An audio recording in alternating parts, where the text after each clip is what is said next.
30년을 같이 산 어떤 부부가 있었습니다. 30년 굉장히 긴 시간이죠. 그 부부의 아들이 어머니와 대화하는 중에 한번 이렇게 물어보았다라고 합니다. 어떤 질문을 했냐면요, 어머니 아직도 아버지를 사랑하세요? 라고 물어보았다라고 합니다. 물론 강단에서 이렇게 할 말은 아닌데요. 그 어머니께서 아들을 보시고 곧바로 생각에 한 겨를도 없이 곧바로 이렇게 대답을 하셨는데, 그 대답이 바로 미쳤냐라는 것입니다. 30년을 살면서 부부간의 사랑도 깨어지지는 않았겠죠. 그 부부의 사랑이 깨어지지는 않았으리라고 생각이 됩니다. 근데 바로 이어서 그 아들이 다시금 그 어머니에게 질문을 했다고 합니다. 그럼 어머니는 행복하신가요? 라고 이렇게 질문을 했다고 합니다. 그랬더니 이번에는 이 어머니께서 대답을 하시기는커녕 깊은 한숨을 한번 쉬셨다라고 합니다. 30년 동안 남편 뒷바라지, 자식들 뒷바라지 했더니 삶의 행복이 무엇인지도 잘 모르는 그런 상황이 되신 것은 아닌가, 그렇게 생각이 됩니다. 저는 지금 청년부를 맡아서 사역을 하고 있는데요. 청년들, 이번에 이제 신입생들이 올라왔습니다. 고등부에서 고등학교를 졸업한 친구들이 올라왔습니다. 그래서 제가 그 친구들 이렇게 한 명 한 명 면담을 했는데요. 면담을 하다 보니 이 아이들의 그 대체적인 그런 상황이 어떤 것이냐 하면은요, 고등학교를 마치고 나면은 좀 자유로워질 수 있을 것이라 생각을 했는데, 대학에 진학을 한 친구나 아니면 이제 어렵사리 재수를 결심을 한 친구나 모두가 다 고등학교 때가 훨씬 더 좋다, 고등학교로 다시금 돌아가고 싶다라는 것입니다. 왜냐하면은 이제 20살이 되어서 학교라는 울타리를 벗어나서 대학교라는 큰 울타리와 사회로 나왔더니 더 경쟁이 심해지기 때문에 그런 것입니다. 또 재수학원을 다니는 친구들이 두세 명 있는데, 그 친구들 또한 학원에 가서 공부하는 것도 힘들고 삶이 행복하지 않다라는 그런 고백들을 했습니다. 요즘에는 또 세상이 여자 청년들의 경우는요, 요즘에 여자들뿐만이 아니라 남자들도 마찬가지지만 외모지상주의이지 않습니까? 그래서 저희 청년부에 있는 우리 자매들, 우리 여자 청년들도 그 외모에 대한 깊은 고민들이 있는 줄로 제가 알고 있습니다. 물론 고민을 해봐야 별로 달라지진 않을 텐데 말이죠. 근데 비단 이 청년들만이 그런 것은 아닙니다. 제가 KBS 방송에서 한 어떤 다큐멘터리를 보니까요, 그곳에서는 치과 의사가, 치과 의사 하면은 굉장히 대단하지 않습니까? 저희가 흔히 생각하기에 치과 의사 하면은 뭐 먹고 사는 데는 문제가 없을 것이다, 아주 돈을 잘 벌고 잘 살 수 있을 것이다 라고 생각을 하겠지만, 그 치과가 요즘에는 가는 곳곳마다 치과가 들어서지 않았습니까? 그랬더니 그 치과 의사가 인터뷰 중에 하는 얘기가 자기 자신도 불안하다라는 것입니다. 왜냐하면은 치과가 너무 많이 생기다 보니까, 자기 치과가 있는 그 빌딩 안에만 치과가 2개 이렇게 있다 보니까 그 안에서 어떻게 경쟁을 해야 될 줄도 모르겠고, 또 언제 우리 치과가 망할지도 모르기 때문에 불안하다라는 것입니다. 현대를 살아가는 우리들은 그렇게 불안함 속에서 살고 있습니다. 그리고 앞날이 보이지 않는 그 두려움도 있을 것입니다. 그래서 주위에 행복하십니까? 라고 물어보면은요, 네, 저는 행복합니다 라는 대답을 제가 들어본 기억이 별로 없는 것 같습니다. 근데 우리가 교회에 다니는 사람으로서, 그리고 신앙생활을 하는 사람들로서, 신앙생활을 하는 근본적인 이유는 물론 하나님을 영화롭게 하는 것입니다. 그리고 그 하나님께 영광 돌리는 삶을 사는 것입니다. 근데 그 외에 부수적으로 우리가 신앙생활을 하는 목적이 있다면 그것은 바로 우리가 행복해지기 위함 아닙니까? 신앙생활을 하는데 우리가 불편해지기 위해서 신앙생활을 하는 분은 아무도 안 계신 줄로 믿습니다. 그리고 우리가 행복해지기 위해서 하나님 앞에 나와서 간구하고 또 구하고 하는 건 아니겠습니까? 근데 요즘엔 크리스천들이라 할지라도, 이렇게 신앙생활을 하는 우리 성도님들과 같은 분들이라 할지라도 행복하다, 너무 행복하다 이런 고백 대신에 어떡하지 라는 그런 고백만이 우리 삶을 채우는 것은 아닌지 한번 생각을 해보게 되었습니다. 그래서 오늘 말씀을 행복한 신앙이라는 제목을 가지고 같이 전도서 말씀을 살펴보고자 합니다. 그 앞서서 제가 오늘 이 묵상한 바는, 이 설교를 하는 내용은 서울에 있는 광염교회 조연산 목사님이 지으신 삶을 찾아서라는 그 전도서를 묵상한 책이 있는데요. 그 책을 참고하였음을 미리 밝히는 바입니다. 오늘 우리가 함께 읽은 이 전도서는요, 우리가 잘 알다시피 저자는 바로 솔로몬입니다. 솔로몬이 누군가 하면은요, 다윗과 밧세바의 아들입니다. 다윗과 밧세바의 아들, 다윗 왕 아닙니까? 이스라엘의 제2대 왕 다윗의 아들이고, 그 왕 위를 물려받은 사람이 바로 솔로몬입니다. 이스라엘의 왕이고요, 가지지 못한 것이 없는 왕입니다. 한 나라의 왕인데 그 솔로몬이 부족한 것이 뭐가 있었겠습니까? 보통 옛날 시대를 이렇게 논할 때 왕들의 어떤 그 권력이나 이런 것들을 표현을 할 때요, 그 왕이 가진 뭐 영토 아니면 재산 아니면 후궁 숫자나 이런 것들을 들면서 그 왕이 실로 대단했다라고 표현을 하는데요. 저희 뭐 우리나라에도 백제 의자왕 같은 경우에는 의자왕을 따르는 궁녀가 3,000명이나 있었다, 뭐 이런 얘기도 다 들어보시지 않았습니까? 그것처럼 우리 솔로몬에게도 많은 후궁들과 첩이 있었는데, 열왕기상 11장 3절에 보면은요, 후궁이 700명이고 첩이 300명이다 라고 기록이 되어 있습니다. 솔로몬 왕, 굉장한 능력자 아닙니까? 이 능력자인 솔로몬 왕이 뭐가 부족한 것이 있어서, 근데 이 솔로몬 왕은 인생 가운데 굉장히 전도서에서 자주 나오는 단어들 잘 알고 계시죠? 허무하고 헛되고 헛되니 헛되도다. 인생의 허무함에 대해서 솔로몬이 계속해서 표현하는 것 아니겠습니까? 왕인데요, 후궁이 700명이 있었고 첩을 300명이나 가지고 있던 그 부족함 없던 왕이 뭐가 부족해서 인생이 헛되다, 자꾸만 헛되다라고 하는 것일까요? 근데 이 솔로몬 노년에 이 인생이 헛되지만 그 허무에 대해서 깨달은 지혜가 있는데, 그 지혜를 기록한 책이 바로 전도서입니다. 전도서의 중심 주제를 조금 어려운 말로 이렇게 표현을 하면은요, 해 아래 인생의 절대 허무 문제의 제기와 해 위의 하나님과의 관계 정립을 통한 극복의 가능성 및 최선의 삶의 자세를 기록한 책이다라고 합니다. 좀 어렵지 않습니까? 해 아래에 있다라는 것은 한계와 덧없음을 의미하는 것이고요.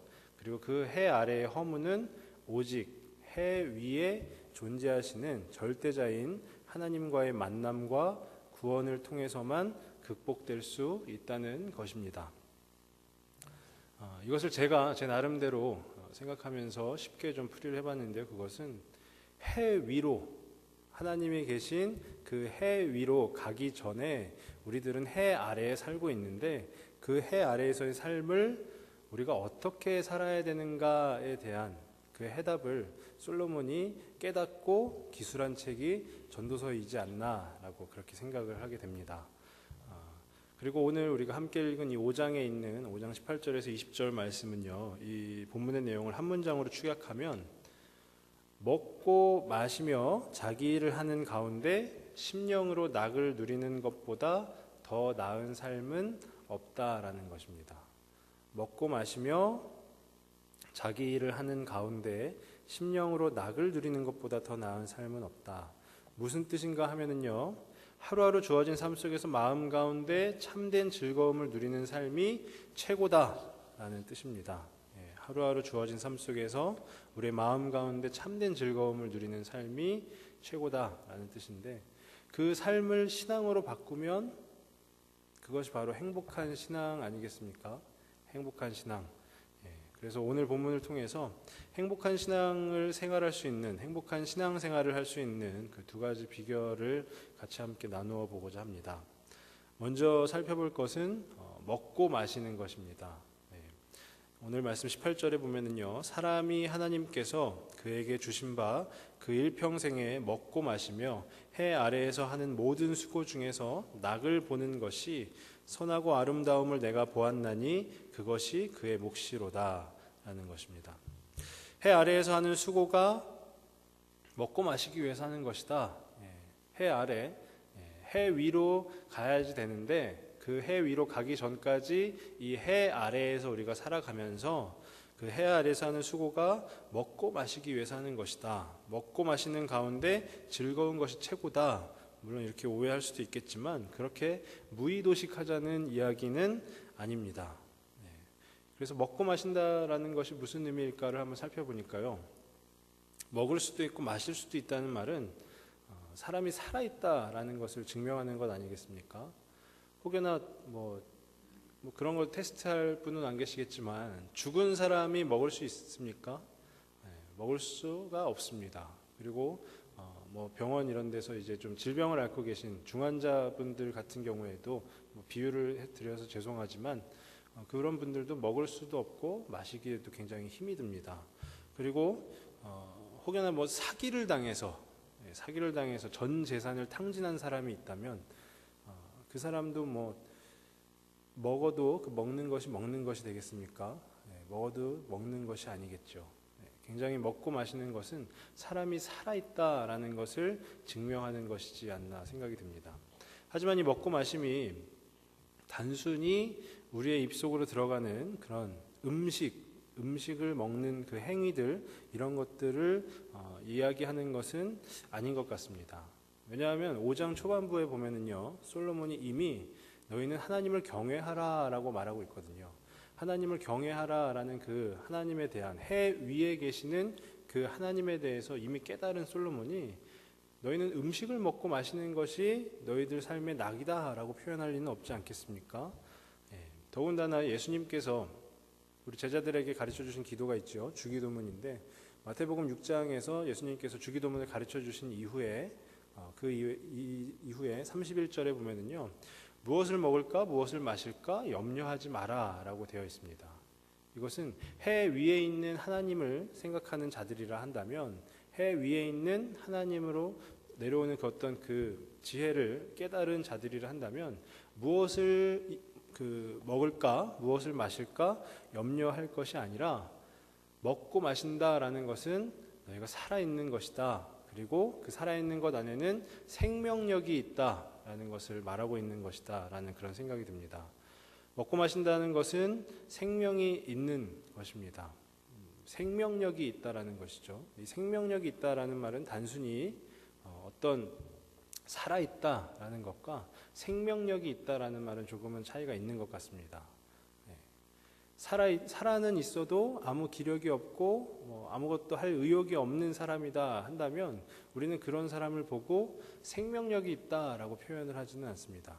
하지만 오늘 이 전도서 5장 18절과 19절에 나오는 먹고 마시는 그 이야기는 바로 생명력이 있다라는 이야기가 되는 것입니다. 그렇게 생각을 할 수 있는 근거가요.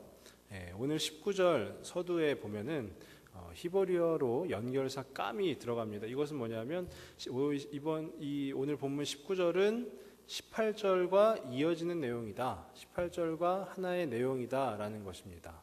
19절을 이렇게 솔로몬이 기록하고 맨 마지막에 쓴 내용이 무엇이냐 하면 그것이 바로 하나님의 선물이다라는 것입니다. 너희가 이 땅 가운데서 이 해 아래에서 수고하여서 먹고 마시면서 즐거움을 누리는 그것이 바로 하나님의 선물이다라는 것입니다. 하나님의 선물 하니까 제가 또 성경 한 구절을 찾아보게 되었습니다. 그 구절이 바로 에베소서 2장 8절인데요. 너희는 그 은혜에 의하여 믿음으로 말미암아 구원을 받았으니 이것은 너희에게서 난 것이 아니요 하나님의 선물이라 라는 것입니다. 솔로몬은 예수님에 대해서는 몰랐습니다. 예수님이 오시기 전의 사람이기 때문에요. 하지만 그 해 위에 있는 절대적 존재인 그 하나님에 대해서 깨달은 자라면 솔로몬은 충분히 하나님의 구원의 계획을 깨달았다라고도 볼 수 있을 것입니다. 그렇기 때문에 오늘 말씀 가운데 이야기하고 있는 이 하나님의 선물은 에베소서에서 사도 바울이 이야기하고 있는 그 하나님의 선물과 아예 다른 것이다 라고는 말하기 어려울 것 같고요. 그 비슷한 맥락 가운데 있는 것이 아닌가, 하나님의 그 구속사 안에 주어져 있는 것이 아닌가 라는 그런 생각이 됩니다. 하나님의 선물이 바로 에베소서에서 이야기하기를 우리 성도들의 구원이라는 것입니다. 믿음으로 구원을 받은 것, 그것이 바로 하나님의 선물입니다. 그렇다면 오늘 말씀 가운데, 전도서의 말씀 가운데 솔로몬이 이야기하고 있는 먹고 마신다라는 것은 제가 아까 생명력이다라고 이야기했는데요. 그 생명력은 바로 그 구원입니다. 우리를 살려주신 그 하나님의 은혜, 그 예수 그리스도의 희생, 헌신이 바로 오늘 본문 가운데 먹고 마시는 것에 대한 그 생명력이지 않을까라는 그런 생각이 듭니다. 그 생명력이라는 관점에서 보면은요, 또 한 구절 성경을 찾아보았는데 요한복음 6장 53절에서 55절 말씀입니다. 예수님께서 잡히시던 날 전날 밤에 제자들을 불러놓고 이 빵과 떡을, 그러니까 떡과 이 포도주를 나누어 주시면서 하신 그 성찬식 예례인데, 그 성찬식인데요. 요한복음 6장 53절에서 55절 말씀에 이렇게 기록되어 있습니다. 내 살을 먹고 내 피를 마시는 자는 영생을 가졌고 마지막 날에 내가 그를 다시 살리리니 내 살은 참된 양식이요 내 피는 참된 음료로다. 예수님께서 먹고 마시는 것에 대해서 하나의 정의를 내려주십니다. 그것이 바로 내 살을 먹는 것, 내 피를 마시는 것, 그것은 영생을 가졌다라는 것에 대한 의미를 알려주고 계시는 것입니다.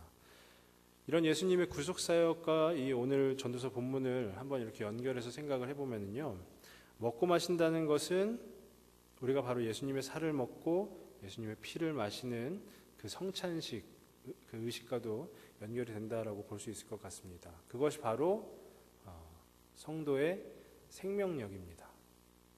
예수님을 통하지 않고서는, 우리가 날마다 예수님에 대한 신앙을 고백하지 않고서는 우리들은 살아있다라고 표현하기 어려운 사람들 아니겠습니까?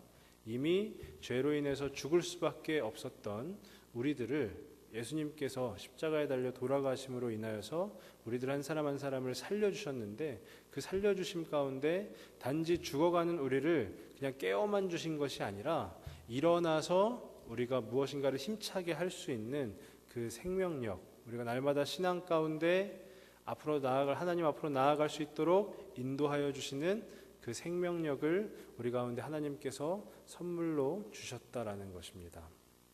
정리하면은요, 우리가 먹고 마시기 위한 그 해 아래의 수고는 결국에는 영생을 위한 수고로 보아도 된다라는 것입니다. 우리가 먹고 마시는 해 아래에서 날마다의 삶 가운데에서 하는 그 수고가 다른 어떤 것을 위한 수고가 아니라 하나님이 우리 가운데 선물로 허락하신 그 영생을 위한, 하나님 향하여 나아가는, 그 하나님께로 향하여 나아가고 그 하나님을 알아가기를 노력하는 그 수고가 되어야 한다라는 것입니다. 혹여나 우리들의 그 삶 가운데에서 먹고 마시는 수고가 정말로 내 자신과 가족을, 나의 어떤 가족들을 위해서 하는 수고라면 그것은 솔로몬이 깨달은 그 지혜에 부합되지 않는 것일 것입니다. 단지 그냥 우리가 이 세상을 살아가면서 우리가 추구하는 바, 우리가 얻고 싶은 것, 갖고 싶은 것을 누리는 것에서만 그칠 것입니다. 하지만 오늘 말씀을 예수님의 구속사역과 한번 연결해 보면 우리가 먹고 마시는 이 해 아래에서 날마다의 그 삶 가운데에서 하는 그 수고, 그 먹고 마시는 것이 바로 영생을 위한 것이어야 한다라는 것입니다. 그 영생을 위한 것일 때 비로소 우리는 행복한 신앙을 갖는 그런 크리스찬들, 하나님의 자녀들이 다 될 수 있을 줄로 믿습니다.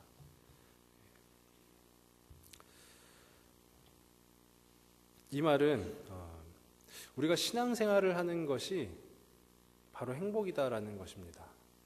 별 다른 것을 구하지 않아도 우리가 신앙생활하면서 하나님께 날마다 간구하는 그 기도의 제목들이 있지 않습니까? 그 기도의 제목을 구하는 것이 우리의 신앙생활의 목적이 아니라 우리가 하나님으로부터 선물을 받았는데 그 선물이 바로 예수님을 통한 구원입니다. 그 예수님을 만나고 예수님으로부터 구원을 받았으면 그 자체가 우리에게 행복이 되어야 한다라는 이야기입니다. 신앙생활을 하는 것 자체가 행복입니다. 거기에 어떤 다른 것들을 곁들이거나 붙여서 행복이 되는 것이 아니라 온전히 신앙생활 하는 것 자체만으로도 우리는 행복한 신앙을 누릴 수 있는 그런 자들입니다. 정말로 바라기는 그런 행복한 신앙을 누릴 수 있는 우리 성도님들 다 되시기를 바랍니다. 두 번째로 살펴볼 것은요, 오늘 18절 19절에 두 번에 걸쳐서 나오는데 바로 수고라는 단어입니다. 수고함으로 이렇게 기록이 되어 있거든요. 자기의 목 안에서 하나님이 나에게 허락하신 그 삶 가운데에서 수고하는 것이 바로 인생의 즐거움이다라는 것입니다. 그것이 바로 행복이다라는 것입니다. 근데 우리 행복에 대해서 한번 생각을 해보면요, 우리들은 행복을 일상에서 찾지 않고 행복을 이상에서 찾을 때가 많이 있습니다. 우리가 하루하루 살아가고 있는 이 하루하루의 그 삶 가운데에서 행복을 찾기보다는 어떤 좀 특별한 경우에 우리가 행복을 찾는 경우들이 있습니다. 뭐 평범한 일상이 아니라 그런 스페셜한 일상이나 아니면 그러니까 스페셜한 어떤 여행이나 아니면 우리가 가는 뭐 휴가라든지 아니면 우리 집이 아닌 집에서 이렇게 사는 것이 아니라 어디 잠깐 다른 나들이나 이런 데를 갔을 때 우리는 보통 주위에서 보면 행복하다라는 표현을 많이 쓰곤 합니다. 거기에는 어디를 뭐 놀러 가고 여행 가고 이런 것도 포함이 되겠지만 어떤 뭐 맛집 이런 데 있지 않습니까? 맛있는 음식을 먹을 때도 행복하다. 우리가 매일 먹는 밥을 이렇게 집에서 먹는 밥을 먹으면서 행복하다, 맛있다라고 하는 경우보다는 어떤 특별한 음식을 먹을 때 행복하고 맛있다라는 그런 표현을 하는 경우를 종종 볼 수가 있습니다. 제가 말씀을 시작하면서 예로 들었던 그 30년 된 부부도 마찬가지가 아닐까 싶습니다. 어떤 특별한 경우에는 행복할지 몰라도 일상의 경우에는 행복이 과연 내 안에 행복이 있나라고 고민을 하게 되는 그런 일들입니다. 또 우리 그 청년들 예로 들었는데 청년들도 진로와 외모 등으로 인해서 그 고민하고 있는 청년들도 아마 마찬가지이지 않을까 싶습니다. 우리들이 하루하루 살아가는 그 과정 가운데서 행복한 것이 아니라 어떤 내가 어디에 가면 어떤 뭐 취업을 준비하고 있는 학생들 같은 경우에는 내가 어떤 회사에 취직을 하게 되면 행복할 거야 라든지 아니면 뭐 대입을 준비하고 있는 학생들 같은 경우에는 내가 어느 대학교에 들어가면 행복할 거야 라든지 그런 일상이 아닌 이상에서 행복을 찾는 경우들이 많습니다. 오늘 이 전도서를 기록한 솔로몬을 보아도요, 전도서 1장을 보면은요, 솔로몬이 1장 그 12절에서 14절에 이런 내용을 기록하고 있습니다. 그것이 뭐냐면요, 나 전도자는 이스라엘 왕이 되어 마음을 다하며 지혜를 써서 하늘 아래에서 행하는 모든 일을 연구하며 살핀즉 이는 괴로운 것이니 하나님이 인생들에게 주사 수고하게 하신 것이라. 내가 해 아래에서 행하는 모든 일을 보았노라. 보라, 모두 다 헛되어 바람을 잡으려는 것이로다 라고 솔로몬은 기록하고 있습니다. 이것이 무슨 의미냐면요, 오늘 5장 말씀에서는 솔로몬이 하루하루의 삶 가운데에서 수고하는 것이 인생 가운데 큰 즐거움이다 라고 표현을 하였는데, 그 전에 기록한 1장에서는 이 해 아래에서 수고하는 것은 모두가 다 헛된 것이다 라는 것입니다. 해 아래에서는 모든 수고가 다 헛되다 라고 지금 솔로몬이 한탄을 하고 있는 것입니다. 근데 솔로몬이 이렇게 한탄을 할 때에는 어떤 다른 일을 하고 있었던 것은 아닙니다. 이 전도서는 솔로몬이 노년에 지은 것이기 때문에 이때도 이스라엘의 왕이었습니다. 그러니까 이 전도서 1장을 기록할 때나 아니면 오늘 본문인 5장을 기록할 때 모두 다 똑같이 그 왕의 직분을 감당하고 있었다라는 것입니다. 근데 그랬던 솔로몬이 변한 것 아니겠습니까? 이 해 아래에서 수고하는 모든 것이 허무한 것이다, 헛된 것이다 라고 표현을 했던 이 솔로몬이 갑자기 왜 5장에 들어서는, 물론 2장 말에서도 같이 한번 또 이렇게 나오는데요, 갑자기 이 오늘 본문에 들어서는 왜 그 해 아래에서 수고하는 모든 것이 인생 가운데 가장 큰 즐거움이다 라고 고백을 하는 것일까요? 그것은 솔로몬이 어떤 그 상황이 바뀌거나 그 솔로몬의 어떤 직분이 바뀌거나 그런 것이 아니라 솔로몬 마음 가운데 있는 그 관점이 바뀌게 된 것입니다. 솔로몬은 모든 것을 가진 왕이었지만 그 모든 것 가운데 불만족하였습니다. 모든 것을 갖고 있었음에도 불구하고 그 모든 것 가운데 불만족하였기에 이 삶 가운데에서 누리는 그 모든 것들이 다 헛된 것으로 보인 것입니다. 하지만 솔로몬이 하나님에 대한 그 해 위에 존재하시는 그 절대자 하나님에 대해서 그 지혜를 깨달은 이후에는 솔로몬이 자기가 갖고 있는 것을 포함하여서 이 세상의 모든 것들 가운데 자기가 만족을 하게 된다면 그것은 참으로 하나님이 주시는 행복이다라는 것입니다.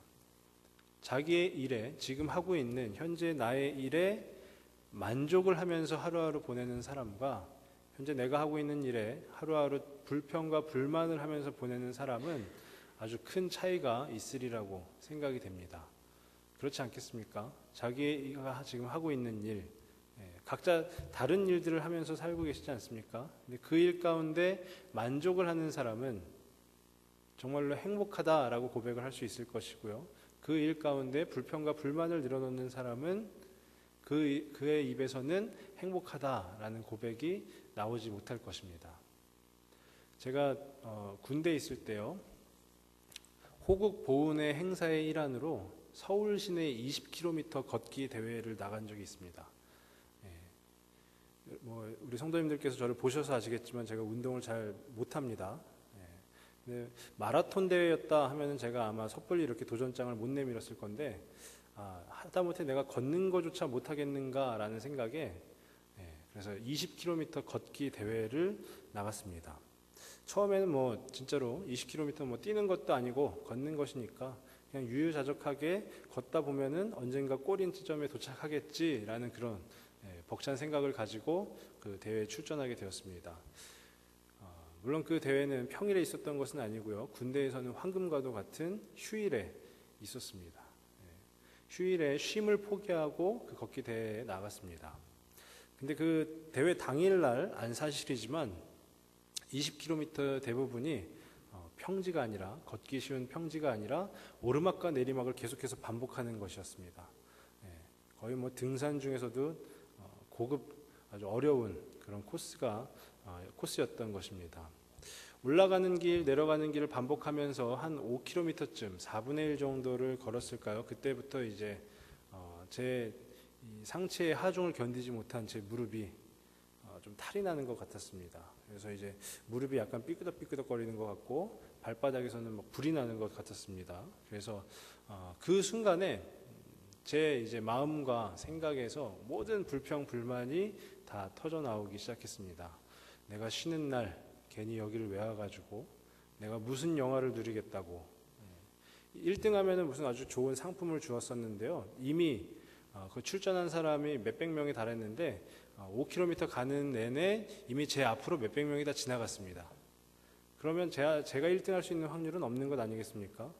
그 자리 가운데서 이제 포기하고 그만 가야지 이런 생각도 하게 됐습니다. 근데 그때 때마침 그 코스 중에 제일 어려운 남산, 서울의 남산 있지 않습니까?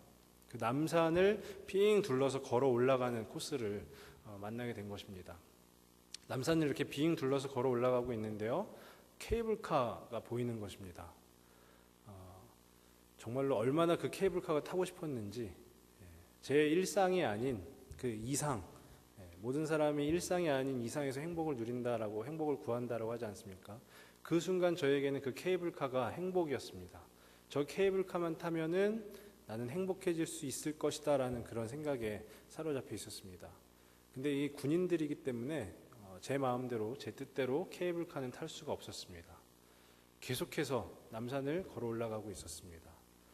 옆에서는 남산을 올라가는 그 관광객들은 다 차를 타고 이동을 하는데 저희는 거기를 걸어 올라가고 있었습니다. 한참을 이렇게 불평과 불만을 하면서 걷다 보니까 그때 제 마음 가운데 문득 하나의 생각이 들었습니다. 그것이 뭐냐 하면, 물론 예수님이 오르신 그 갈보리산, 골고다의 언덕이라고 하는 곳, 그곳이 남산보다 높지는 않을 것입니다. 하지만 예수님께서는 본인의 죄 때문도 아니고 바로 나의 죄 때문에 아주 무거운 그 십자가를 짊어지시고 그 언덕길을 오르셨을 텐데 내가 이까지 언덕길 하나 못 올라가겠느냐라는 그런 생각이 들었습니다. 그 순간에 거짓말처럼 제 무릎에서 이렇게 힘이 샘솟는 것 같았습니다. 그 이후로 어떻게 됐을까요? 물론 1등은 하지 못했지만 제가 그 20km를 아주 무사하게 완주할 수 있었습니다. 제가 바뀐 것은 아닙니다. 그 남산을 언덕 올라가는 그 길 가운데 제가 무슨 기초체력 훈련을 더 한 것도 아니고요. 제 무릎에 보호대를 착용을 한 것도 아닙니다. 제가 달라진 것은 아무것도 없습니다. 하지만 내 삶을 바라보는 그 관점, 그 과정을 바라보는 저의 관점이 예수님의 관점으로 변하니까 그 순간 아주 힘들고 불평과 불만을 토로할 수밖에 없었던 그 일들 가운데서 힘을 얻을 수 있었고 자유할 수 있었고 또 만족스러운 그 결과를 낼 수도 있었습니다. 저는 이것이 비단 제가 군대에서 겪은 20km 걷기 대회에서만 있는 일은 아니라고 생각이 됩니다. 우리가 신앙생활을 하면서 하루하루 살아갈 때 그 삶 가운데에서 불평과 불만을 하면서 사느냐, 아니면 예수님도 나를 위해서 이 땅에 오셨는데 내가 이거 하나쯤 못하겠느냐, 예수님이 나에게 주신 그 은혜를 생각하면 내가 만족하지 못할 것이 무엇이겠느냐라는 그 관점이 변화가 된다면 이곳에 계신 우리 성도님들의 삶 가운데에서 만족함을 누릴 수 있는 것은 아마 시간 문제라는 생각이 듭니다. 그리고 그 만족함을 누림과 동시에 우리 성도님들이, 저와 우리 성도님들이 하는 그 신앙생활 가운데 행복한 신앙생활이 가득하리라 라고 저는 생각이 됩니다. 정말로 바라기는 행복한 신앙이라는 것이 멀리 있는 것이 아닙니다. 행복한 신앙은 멀리 있는 것이 아니고요. 신앙생활의 기본이 되는 그 생명력, 예수님을 통한 그 생명력을 회복하고 그 생명력으로 날마다 하루하루 살아가는 것이 행복한 신앙일 것이고요. 또 하나는 나에게 주어진 그 하루하루 가운데 다른 이상을 쫓는 것이 아니라 그 일상 가운데 감사함으로 또 만족함으로 그렇게 하루하루 살아간다면 정말로 하나님께서 우리 가운데 행복하다라는 고백이 절로 나올 수 있는 그런 시간들이 되리라 생각이 됩니다. 정말로 바라기는 저와 우리 성도님들의 그 삶 가운데 행복하다라는 고백이 나왔으면 좋겠습니다.